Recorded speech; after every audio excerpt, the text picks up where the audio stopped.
अफगानिस्तान से इत्तेहादी अफवाज का इनखला। खुसूसी परवाज़ों के जरिए 10 रोज़ में 20,000 से ज़ायद गैर मुल्कियों को इस्लामाबाद पहुँचा दिया गया। दूसरी जानिब अक़वाम मुत्तहिदा फूड प्रोग्राम ने सप्लाई काबुल पहुँचाने के लिए पाकिस्तान से मदद मांग ली है। इस्लामाबाद से रिपोर्ट कर रहे हैं शहजाद अली। काबुल की बदलती सूरत हाल और इत्तेहादी अफवाज के इनखला का मसला मुश्किल वक्त में फिर पाकिस्तान ही दुनिया के काम आया। अफगानिस्तान में गैर मुल्की फोर्सेज और दीगर मुसाफिरों को निकालने के लिए खुसूसी फ्लाइट ऑपरेशन जारी। 16 से 26 अगस्त तक 20,000 से ज्यादा अफगानी और दीगर गैर मुल्की शहरियों को इस्लामाबाद पहुँचा दिया गया। इस्लामाबाद एयरपोर्ट के अदादोशुमार के मुताबिक अब तक 332 इत्तेहादी अफवाज की और दीगर गैर मुल्की परवाजों ने लैंडिंग की। गैर मुल्कियों को उनके आबाई वतन भेजने का सिलसिला भी जारी। दूसरी जानिब आलमी अदारा खुराक ने भी सप्लाई काबुल पहुँचाने के लिए पाकिस्तान से मदद तलब कर ली। सिविल एविएशन अथॉरिटी ने अक़वाम मुत्तहिदा फूड प्रोग्राम को मशरूत फ़िज़ाई ऑपरेशन की इजाज़त दे दी। अथॉरिटी के मुताबिक सप्लाई के लिए तैयारों और हेलीकॉप्टर्स का इस्तेमाल होगा, लेकिन इनमें फौजी सामान लाने की इजाज़त नहीं होगी। सप्लाई के लिए इस्लामाबाद और पेशावर एयरपोर्ट को इस्तेमाल किया जाएगा। आलमी अदारा खुराक को ऑपरेशन के लिए मुकर्रर फीस भी अदा करना होगी। शहजाद अली, समा, इस्लामाबाद। कराची के बाग़ जिना में पाकिस्तान डेमोक्रेटिक मूवमेंट का सियासी पार्शो मरकजी कायदीन की आमद से पहले जलसे का आगाज हो चुका है। बात कर लेते हैं, सलमान अहमद वहीं पर मौजूद हैं। सलमान, क्या सूरत हाल है? जलसे का आगाज कायदीन के बगैर कैसे हो रहा है? कायदीन कब तक आएंगे और वो कब आगाज करेंगे? अब देखिए सिदरा, जलसे का जो वक्त था वो 4 बजे का दिया गया था। कारकुनान यहाँ पर बाग़ जिना में पहुँचे हैं। मरकज़ी कायदीन यहाँ पर अब तक नहीं पहुँचे हैं। मेरे अक़ब में जो स्टेज है वो मरकज़ी कायदीन से खाली है, लेकिन जलसे का आगाज़ कर दिया गया। अब कब आते हैं कायदीन, इसका तो हमें नहीं बताया जा सकता। लेकिन अगर मैं जलसे के हवाले से बताऊँ तो यहाँ पर मुख्तलिफ़ जमातें हैं PTM में शामिल, लेकिन ज़्यादातर जो झंडे हैं वो JUI के यहाँ पर लहराते नज़र आ रहे हैं। जो बकिया जमाते हैं उनके इक्का दुक्का ही झंडे नज़र आ रहे हैं। और यकीनन क्योंकि गुज़िश्ता रोज़ जब हमने राशिद महमूद सोमरे से बात की थी तो उनका यही कहना था कि धड़ल्ले से मदरसे के तलबा यहाँ पर जलसे में शरीक होंगे, और वही हुआ।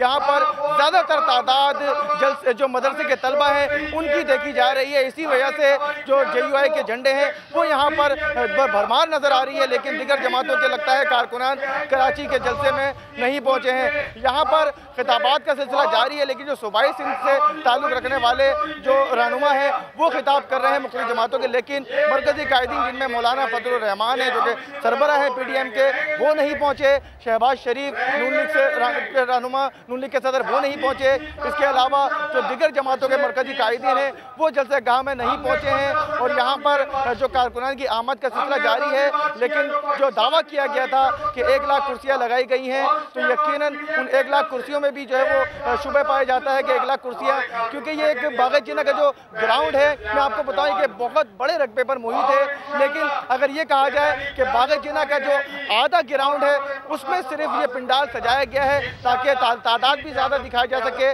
और यही वजह है कि यहाँ पर कोरोना जो स्थिति है उसको भी ख्याल नहीं रखा जा रहा है और बिल्कुल जुड़कर जो है वो यहाँ। अच्छा सलमान, इसके साथ साथ हमें ये भी बता दीजिए कि जो खिताबात का सिलसिला है वो किस तरह से तरतीब दिया गया है? पहले वीडियो लिंक के जरिए खिताब होगा या पहले शहबाज शरीफ खिताब करेंगे? मौलाना फजलुर रहमान का खिताब कब होगा? देखिए सिदरा, जो तरीक़ाकार है वो ये है कि जो मेरे अक़ब में स्टेज है, बड़ा स्टेज बनाया गया है जिसमें 500 अफराद के बैठने की गुंजाइश बताई जाती है। और ये भी बताया गया है कि जो सूबाई जो रहनुमा है मुख्तलिफ़ जमातों के, पहले वो खिताब करेंगे, उसके बाद मरकज़ी कायदीन की बारी आएगी जिसमें जो है वो सिलसिला वाइज है। वो पहले मुस्लिम लीग नून के जो सदर हैं शहबाज शरीफ वो खिताब करेंगे।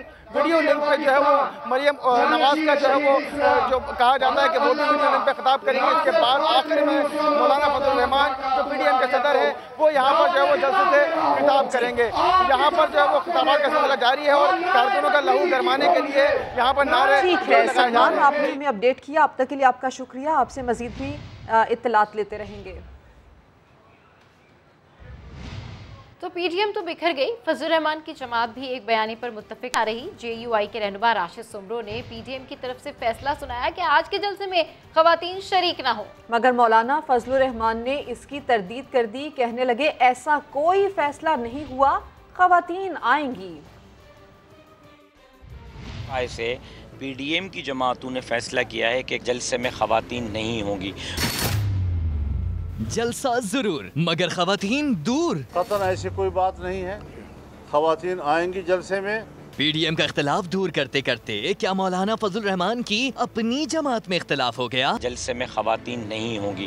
खवातीन आएंगी जलसे में, जिसे सिंध में अपनी पार्टी संभालने के लिए रखा है। क्या वो राशिद सोमरो मौलाना से कोऑर्डिनेशन नहीं करते? क्योंकि JUI के राशिद सोमरो पीडीएम के कराची जलसे में खवातीन पर पाबंदी का बता रहे हैं, मगर मौलाना तो इनकार फरमा रहे हैं। कहीं से किसी इंतजामी मजलिस में ऐसी कोई तजवीज़ आया है कि कोरोना है या ये वो अपनी जगह पर, लेकिन आपने उसको तो हाईलाइट कर दिया और इसका इंतज़ार नहीं किया कि आज इस सरबराही इजलास है, वो आपसे क्या कहने जा रहा है। अगर मौलाना वजाहत ना करते तो शायद मरियम औरंगजेब भी जलसे में ना जा पाती। खवातीन के हवाले से जो एक तजाद सामने आ रहा है, आप शिरकत करने जा रही है कल के जलसे में, इंशाल्लाह जलसे में आपको स्टेज पर। एक पार्टी लेकिन दो बयानात, और क्या JUI के राशिद सोमरो के ऐलान ने कंफ्यूजन पैदा कर दी है। पंडाल में कुर्सियां खाली, खवातीन घरों से ना निकले। कराची में पीडीएम का जलसे से पहले राशिद सोमरो ने खवातीन की जलसे में नो एंट्री का ऐलान किया था। फजल रहमान की तरदीद के बावजूद जलसागाह में खवातीन के लिए लगाई गई नशिस्तें खाली पड़ी हैं। इसी पर मजीद तफसीलात हासिल करते समा के नुमाइंदे खुर्शीद आलम से। खुर्शीद आलम, इस वक्त आप वहाँ पंडाल में मौजूद हैं, क्या ग्राउंड रियलिटी है? खवातीन नहीं आई क्या?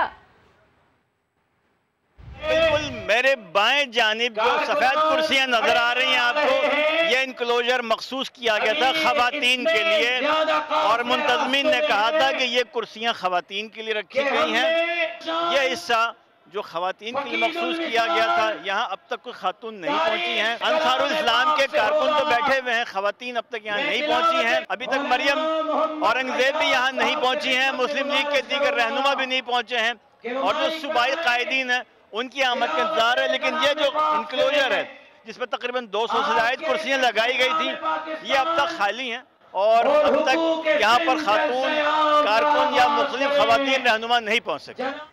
आगाह करने के लिए आपका शुक्रिया खुर्शीद आलम। पीडीएम के कराची में जलसे में खवातीन नहीं पहुँच सकी। PTI रहनुमा आलिया हमजा मलिक कहती हैं कि इस तरह के इकदाम से मुल्क का इमेज आलमी सतह पर मुतासिर होगा।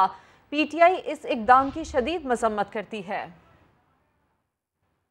दुश्मन अनासिर की तरह इन्होंने अपना गठजोड़ कराची में करने की कोशिश की है। वो जो लंबे हेड पहनकर और बूटों वाले सरकार आज रोते दिखाई दे रहे हैं, और मौलाना फजल रहमान जिनको 40 लाख की लस्सी नहीं मिल रही, तो आज सबने देखा है कि उन्होंने खवातीन को भी जलसों में आने से रोक दिया है। ये इस तरह की स्टेटमेंट दे रहे हैं, ये किस तरह का पाकिस्तान का इमेज इंटरनेशनली बिल्ड करना चाह रहे हैं। लेकिन पाकिस्तानी खवातीन के आगे भी ये लोग एक्सपोज हो गए हैं, और हम इस चीज को बहुत ज्यादा कंडेम करते हैं। क्यों? खवातीन इम्पोर्टेंट पार्ट हैं, एक पिलर हैं इस सोसाइटी का, और अगर ये उनको रोकेंगे तो इनके अगेंस्ट और ज्यादा रिटालिएशन होगा। ये पहले से मुस्तरद शुदा लोग एक दफा दोबारा मुस्तरद हो गए। और आम खबर से आपको आगाह करें, आपको बताएं कि ये खबर है काबुल से। काबुल में जहां रिहायशी इमारत पर रॉकेट हमला किया गया है, और इस रॉकेट हमले में 2 अफराद हलाक जबकि 3 जख्मी हो गए हैं। यह आम खबर है, आपके साथ शेयर कर रहे हैं। काबुल में रिहायशी इमारत पर रॉकेट हमला हुआ है। इस रॉकेट हमले के नतीजे में 2 अफराद हलाक, 3 जख्मी हो गए हैं। अफगान मीडिया रिपोर्ट कर रहा है काबुल में रिहायशी इमारत पर रॉकेट हमला हुआ है। इस हमले में 2 अफराद हलाक हुए हैं, 3 जख्मी हो गए हैं। अहम इत्तलात सामने आ रही हैं काबुल से, जहां पर रिहायशी इमारत पर रॉकेट हमला हुआ है। ऐसी इत्तलात आ रही हैं। ये भी बताया जा रहा है कि रॉकेट हमले में 2 अफराद हलाक हुए हैं जबकि 3 जख्मी हो गए हैं। अहम इत्तलात काबुल से आ रही हैं। काबुल में रिहायशी इमारत पर रॉकेट हमला हुआ है। अफगान मीडिया खबरें रिपोर्ट कर रहा है रॉकेट हमले में 2 अफराद हलाक हुए हैं जबकि 3 अफराद के जख्मी होने की भी इत्तलात सामने आ रही हैं। रिहायशी इमारत है जहां पर रॉकेट हमला हुआ है। रॉकेट हमले में इत्तलात के मुताबिक 2 अफराद हलाक हुए हैं जबकि 3 जख्मी भी हुए हैं।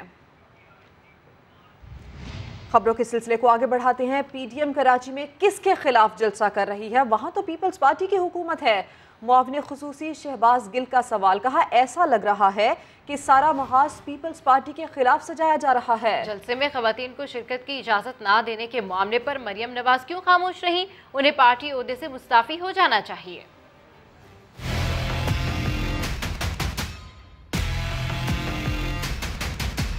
आज जो आपने इकट्ठे होकर रोना है, इस इकट्ठे होकर रोने में आप एक दूसरे से क्या सवाल करेंगे? क्या ये पूछेंगे कि हम नाकाम क्यों हुए? या मरियम सफदर साहबा निकली थी औरतों का हकूक दिलवाने, और हुआ क्या कि पीडीएम ने औरतों को जलसे में आने की इजाजत नहीं दी। मरियम सफदर साहबा को फौरन इस्तीफा देना चाहिए, क्योंकि एक औरत होके उस मीटिंग के अंदर बैठ के औरतों के हकूक को सलब करने देना और उस पर आवाज भी ना उठाना, वहाँ पर ये गूंगी रही है। जैसे ये आजकल हमारे खिलाफ साइलेंट मोड पे बनी है। हमारी बहन किस चीज की परेशानी में है बेचारी। मैं राजा जफरुल हक जैसे लोगों से पूछता हूँ, फजलुर रहमान क्या स्ट्रेटजी दे सकते हैं नेशनल पॉलिटिक्स की? एक तरफ कहते हैं कि हमने पीपल्स पार्टी से जंग नहीं लड़नी, दूसरी तरफ कहते हैं पीपल्स पार्टी ने हमारी पीठ में छुरा घोंप दिया है। पीडीएम बनाई पीपल्स पार्टी ने, तो उनके बगैर कराची में जाके आप जलसा कर रहे हैं। वहाँ किसके खिलाफ जलसा कर रहे हैं? वो तो पीपल्स पार्टी की हुकूमत है वहाँ पे। मुझे तो लग रहा है कि अब सारी मुहिम इनकी पीपल्स पार्टी के खिलाफ है, क्योंकि इनको लगता है कि शायद पीपल्स पार्टी को डील मिल गई है कोई। मैं तो कोई गल दस सकता है, खान दे कोलों तो सारिਆਂ ਨੂੰ जेल जान की रसीद मिल सकती है, डील नहीं मिल सकती। शहबाज शरीफ कराची के मसाइल का जिक्र करते हुए आपदीदा हो गए। कारकुनों से दौरान गुफ्तगू जज्बात पर काबू ना रख सके। कहा दुआ है कि मेरे मरने से पहले कराची बदल जाए। यहाँ की हालत देखकर दिल खून के आंसू रोता है। यहाँ पानी का मसला आज भी जूं का तूं है। इलाज, मुआलजे और तालीमी निज़ाम नाम की कोई चीज़ नहीं है। ये कायद-ए-आज़म का शहर और पाकिस्तान का दिल है। कराची की खुशहाली के बगैर पाकिस्तान खुशहाल नहीं हो सकता।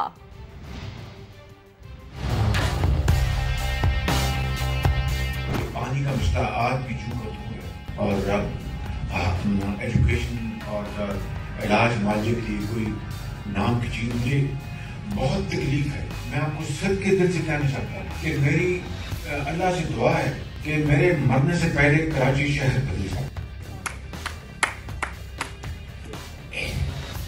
ये काल का शहर है, पाकिस्तान का दिल है, कनौज शहर है, जिसमें यहाँ पर ना वो देखें मुहाजिर बैठे हैं, सिंधी भी बैठे हैं, पंजाबी भी बैठे हैं, तनूरी भी बैठे हैं, बंगाली भी बैठे हैं, बलोच भी बैठे हैं। क्या शहर है कि जिसने अपनी गोद में हर को समाया है। इस शहर की खुशहाली के बगैर पाकिस्तान खुशहाल नहीं हो। इस शहर का जो हक उसको अदा किया जाए। सोचेगी माँ काम शुरू कर रहे हैं, आप यकीन करें अरबों खरबों साल के टैक्स देता है कराची। जिस सूबे में स्कूल और शॉपिंग मॉल्स खोलने की इजाजत नहीं, वहां जलसे की इजाजत कैसे दी जा सकती है? गवर्नर सिंध इमरान इस्माइल ने सवाल उठा दिया। कहा पीडीएम को इस बात की तकलीफ है कि इमरान खान ने 3 साल की कारकर्दगी रिपोर्ट पेश कर दी।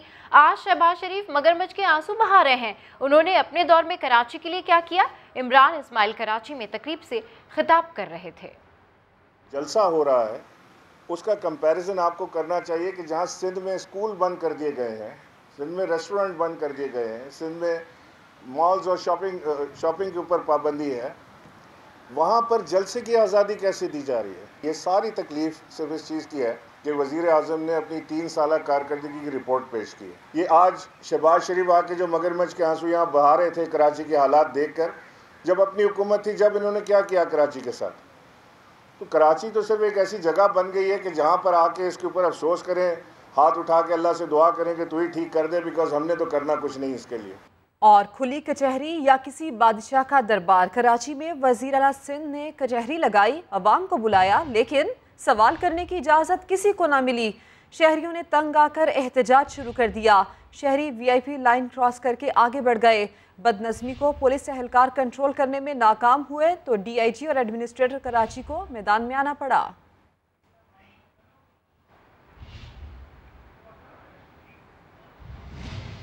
सिलेक्टेड को नहीं, अवाम को जवाब दे हैं, जबकि अवाम को भी कोई जवाब नहीं दिया। हमसे 1800 अरब रुपए का हिसाब मांगने वाले पहले सिंध की जानिब से दिए गए 9000 अरब रुपए का हिसाब दें।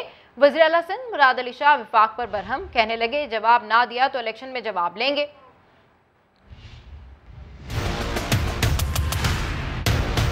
सिंध हुकूमत ने 1900 अरब रुपया वफाकी हुकूमत से अब तक सिंध हुकूमत को आया है 3 सालों में। एक्चुअली ना पैसा कराची में लगा है ना दरूने सिंध में लगा है। इधर कहा जा रहा है कि 1800 अरब रुपए 3 साल में हुकूमत सिंध को मिले हैं, उसका हिसाब दे। मैं आपसे कहता हूँ 9000 अरब रुपए सिंध के लोगों ने वफाक को दिए, उसका पहले तुम्हें हिसाब देना है। हम तो हिसाब देंगे, हम मुल्क इस सूबे के लोगों को देंगे, हम इनके सामने जवाब देनी है जो खुद सिलेक्टेड है।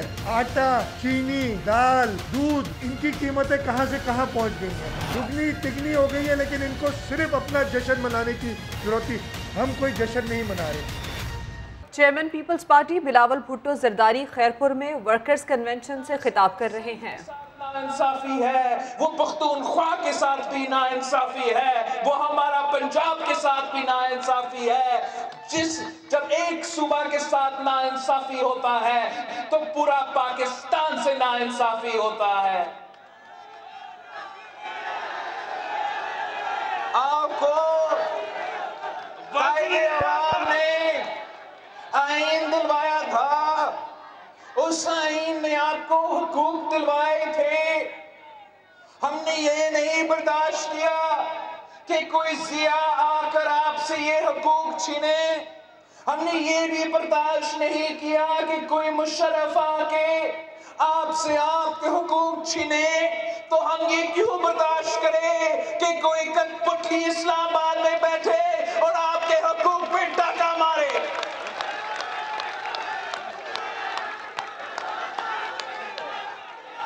कायदे अवाम और बीबी शहीद एक ऐसे हुकूमत चाहते थे जहां रियासत गरीब का ख्याल रखते हैं, जहां हुकूमत रोजगार दिलवाती है, जहां हुकूमत गरीब तरीन औरतों के जेब में पैसा दिलवाते हैं बेनजीर इनकम सपोर्ट प्रोग्राम के थ्रू। ये कायदे अवाम का सोच था, ये बीबी शहीद की सोच थी कि जितने नौजवानों को रोजगार मिल सकते हैं उतना ही अच्छा है। शहीद बीबी के तौर के लिए तो मशहूर था कि बेनजीर आएगी रोजगार लाएगी, बेनजीर आएगी। ये रोजगार, ये कायदे अवाम का तोहफा है, ये शहीद मोहतरमा बेनजीर भुट्टो का तोहफा है। हम किसी कठपुतली को क्यों छीनने देंगे? क्या आपको मालूम है कि आपके हक रोजगार पे डाका मारा जा रहा है?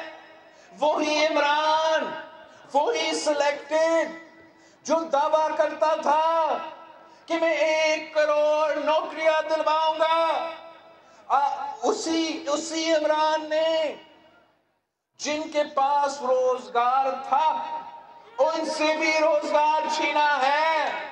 जो नौकरी कर रहा था उनसे भी नौकरी छीना है। उन नौजवानों का क्या करेंगे जो 2-2 डिग्री हाथ में लेके धक्के खा रहे हैं मगर उनको भी रोजगार नहीं मिल रहा। इसने क्या रोजगार देना था? हमारा स्टील मिल्स के मुलाजमीन हो, पूरा पाकिस्तान का असासा था स्टील मिल, कायदे अवाम का तोहफा था स्टील मिल। 10,000 खानदान उधर काम करते थे, 10,000 खानदान के घर का किचन और स्टील मिल की वजह से चलता था। इसलिए इमरान ने आके उस 10,000 खानदानों को बेरोजगार कर दिया। रोजगार क्या देना था? जो शहीद मोहतरमा बेनजीर भुट्टो ने FIA में अवाम को रोजगार दिलवाई थी, उनको 20-20 साल 30-30 साल सर्विस करने के बाद बेरोजगार कर दिया।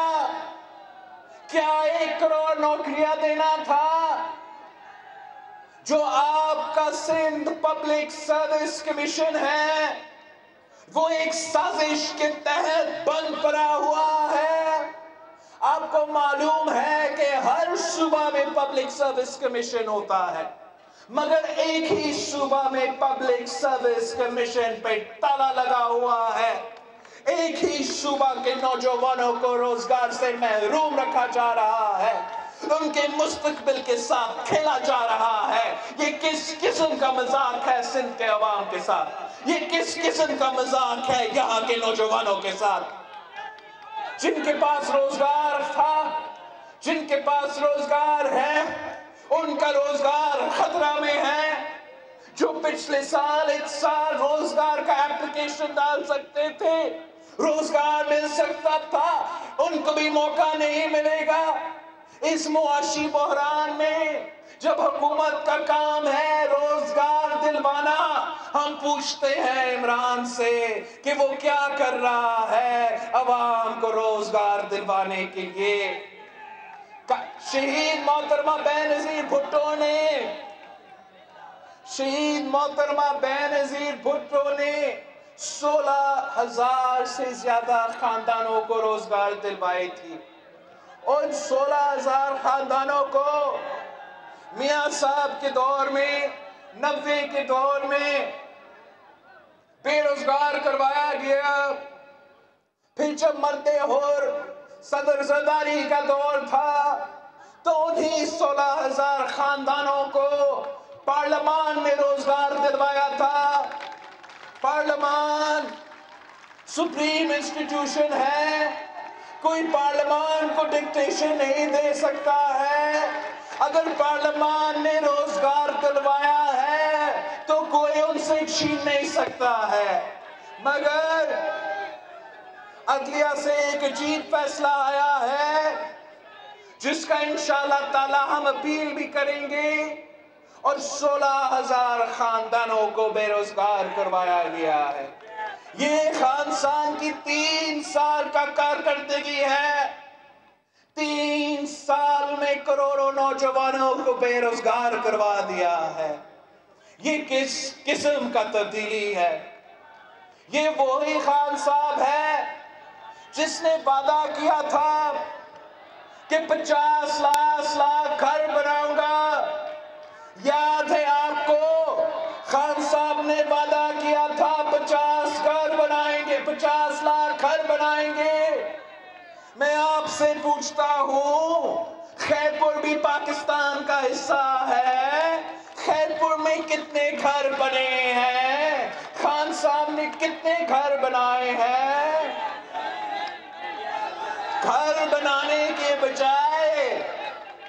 घर बनाने के बजाय एक साजिश के तहत गरीबों के सर से छत छीना जा रहा है। कच्ची आबादियों को गिराए जा रहे हैं, कच्ची आबादी को गिराया जाता है और अमीरों का आबादी को बचाया जाता है।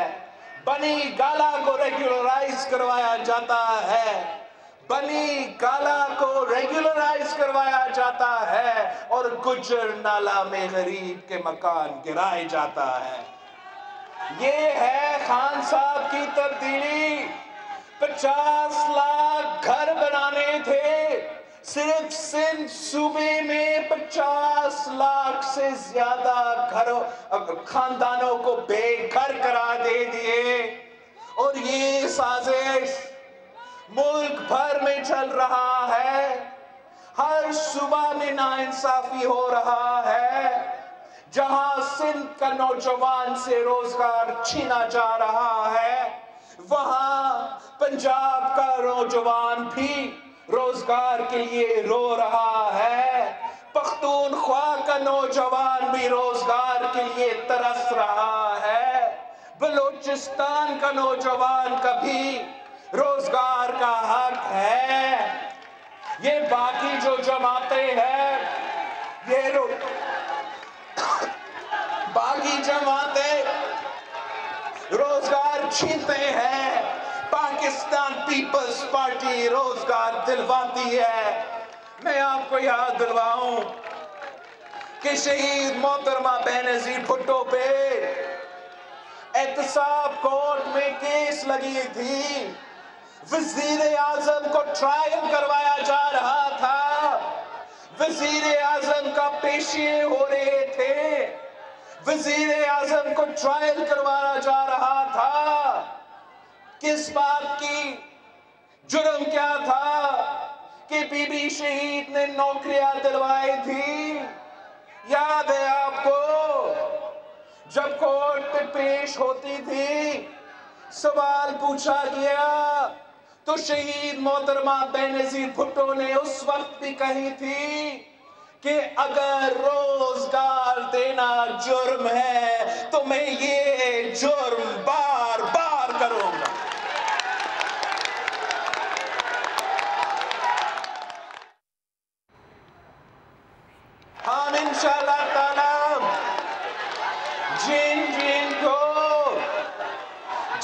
जिन से खान साहब ने नौकरी छीना है, जिन को खान साहब ने बेरोजगार करवाया है, ये पाकिस्तान पीपल्स पार्टी का वादा है। हमारा हुकूमत आ रहा है, हम आप सबको बहाल करेंगे इंशाअल्लाह ताला। और जिनके पास रोजगार नहीं है, जब पीपल्स पार्टी का हुकूमत होगी तो हुकूमत ये नहीं सोच रहा होगा कि हम कैसे रोजगार छीने। हुकूमत का काम होगा, हुकूमत का जिम्मेदारी होगी कि मेरे नौजवान अगर बेरोजगार है, हमें इनको रोजगार दिलवाना है।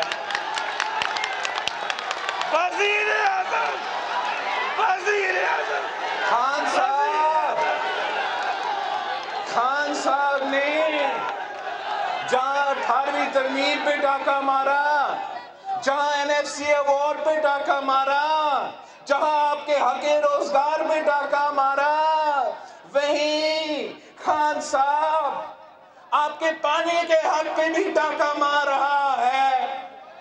खान साहब के दौर में चेयरमैन पीपल्स पार्टी बिलावल भुट्टो जरदारी ने अपने खिताब में कहा है कि मुल्क भर में जियालों को एक बार फिर जागना होगा। हम सबको मिलकर पाकिस्तान को बचाना है, मिलकर शहीद बीबी के ख्वाब को पूरा करेंगे।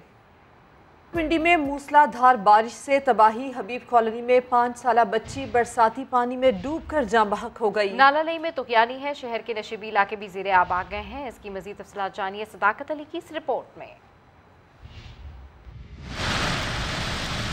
रावलपिंडी में मूसलाधार बारिश, नालालई और बरसाती नाले बिफर गए। नशेबी इलाके ज़ेरे आब, पानी घरों में दाखिल। कमसन बच्ची नाले में डूबकर जाँ बहक हो गई। वाकया हबीब कॉलोनी में पेश आया, जहां सैलाबी रेला 5 साला बच्ची को बहाकर ले गया। रेस्क्यू एहलकारों ने 1 किलोमीटर तक बह जाने वाली बच्ची की लाश निकालकर वर्षा के हवाले कर दी। ढोक रत्ता में भैंसें पानी में बह गयीं, लेकिन इमदादी टीमों ने फौरी कार्रवाई करके बचा लिया। एयरपोर्ट रोड, कमेटी चौक अंडरपास, लियाकत बाग, सादकाबाद में भी पानी घरों और दीगर इमारतों में दाखिल हो गया। नालालई की सतह बुलंद, कटारिया में 5 फुट, जबकि ग्वाल मंडी के मुकाम पर पानी का चढ़ाव 7 फुट रिकॉर्ड किया गया। शहर में वासा टीमें हाई अलर्ट, निकासी आब का अमल भी जारी है। रेस्क्यू हुकाम के मुताबिक चकलाला में 111 मिलीमीटर, शमशाबाद में 35, जबकि सैदपुर में 15 मिलीमीटर बारिश रिकॉर्ड की गई। वजारत खजाना की माहाना इकॉनमिक अपडेट आउटलुक रिपोर्ट जारी कर दी गई है। मुआशी सरगर्मियों की बहाली के बावजूद कोरोना वायरस के खतरात बरकरार हैं। अजनास की आलमी कीमतों में इजाफा बुरहान का बायस बन सकता है। ज़रूरी अशिया के स्ट्रेटेजिक ज़खायर कायम करके महंगाई पर काबू पाने का प्लान। ग़िज़ाई अजनास की आलमी कीमतों में इजाफे से बहरान पैदा होने का खदशा भी है। मुआशी सरगर्मियों की बहाली के बावजूद कोरोना के खतरात बरकरार हैं। वजारत खजाना की माहाना इकनॉमिक अपडेट आउटलुक रिपोर्ट जारी हो चुकी है, जिसके मुताबिक मुआशी सरगर्मियों की बहाली के बावजूद कोरोना के खतरात बरकरार हैं। ऐसे में ग़िज़ाई अजनास की आलमी कीमतों में इजाफे से बहरान पैदा होने का भी खदशा है।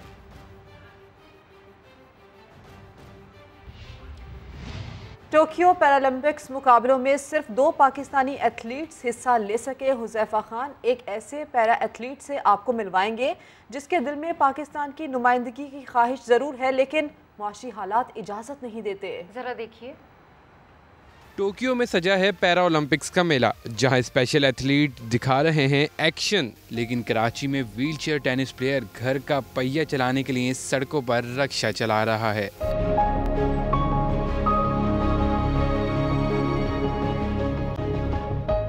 ये कहानी है पोलियो के शिकार 26 साला फिदा हुसैन की, जो कराची के इलाके कोरंगी में 2 कमरों के घर में रिहाइश पजीर है। फिदा हुसैन का ख्वाब तो था पैरालंपिक्स में पाकिस्तान की नुमाइंदगी का, लेकिन घरेलू मसाइल ने ऐसा जकड़ा कि वो खेल छोड़कर जिंदगी की गाड़ी को धक्का देने लग गया। 9 बजे से लेके 5, 6, 7 बजे तक काम करता हूँ और बाकी का जब भी टाइम मिलता है मैं फिर वो प्रैक्टिस वगैरह कर लेता हूँ। काम की वजह से तो इसलिए मेरी ये प्रैक्टिस जो है ना तो रुक जाती है।